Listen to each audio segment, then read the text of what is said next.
Hey you friends and family, I'm making this video specifically for you all so that you guys can take benefit from my experience.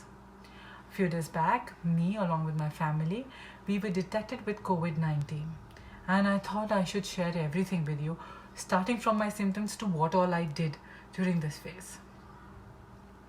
So to begin with, my symptoms, I had chest pain, back pain and headache. And my symptoms lasted for more than 14 days. To the extent that sometimes they were unbearable and it required for me to have painkillers.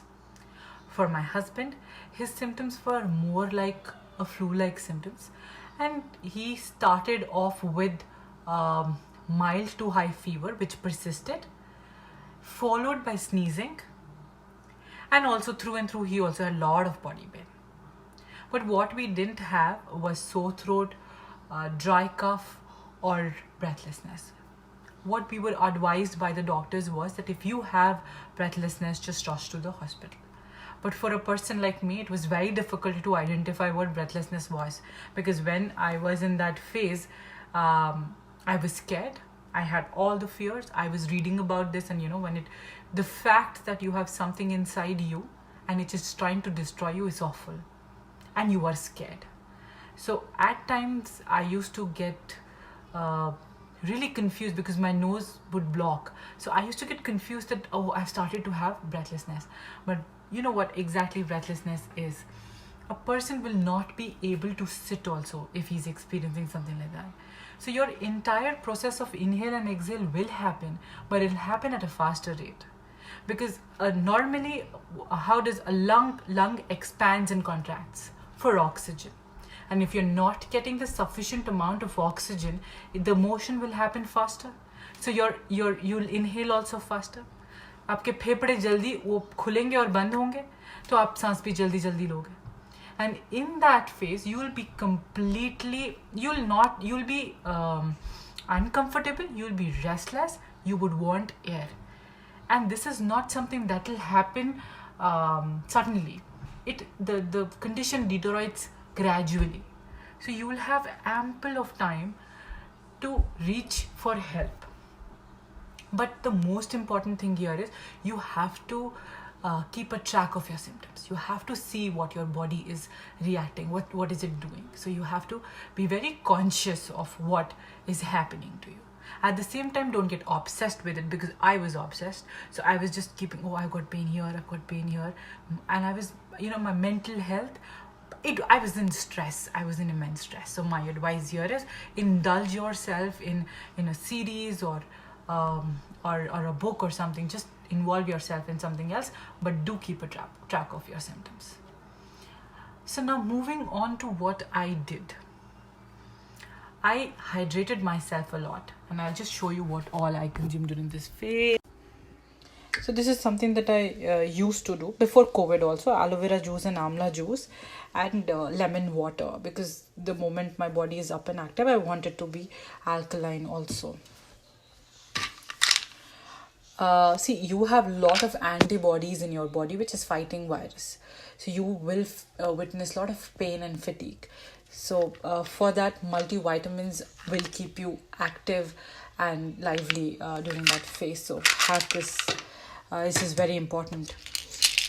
Paracetamol was something that my husband used to take when he had high fever. I was given painkiller, and I don't want to stress more on that, because all these medicines, it's advised only when you get it from your doctor. The most important thing in my recommendation is have as much electrolytes as possible. It can come in the form of capsules, or it can come in the form of sachets. Have it as much as you can, because you need to flush the virus out of your system.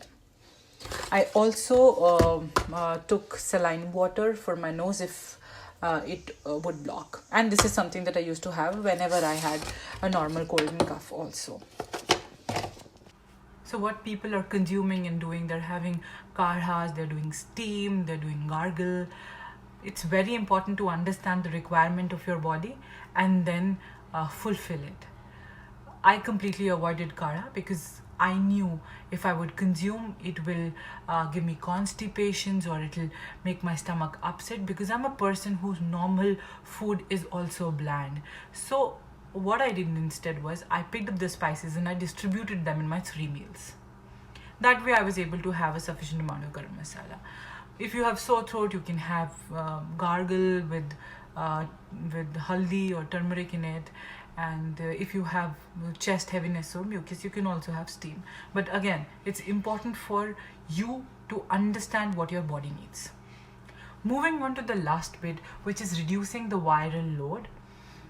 That is where you have to maintain hygiene, which are more than the normal. Your laundries will be more than often. Your cleaning or sanitization of everything from doorknobs to fridge handles to everything. I don't think so there will be any part of my house, any corner which is not disinfected. From common area where others also have access, everything needs to be sanitized and continuously, so that you don't get in contact with the virus again, and at the same time it is not contagious. These are the few practices that I did, and I'm out of the phase almost. This video is not in partnership with any of the brands. I am not a vlogger. I will also be making another video of post-COVID, what all I did after my COVID foods, all the medical tests and everything. I will be posting it in that video. Guys, stay fit, stay healthy. Thank you for watching it.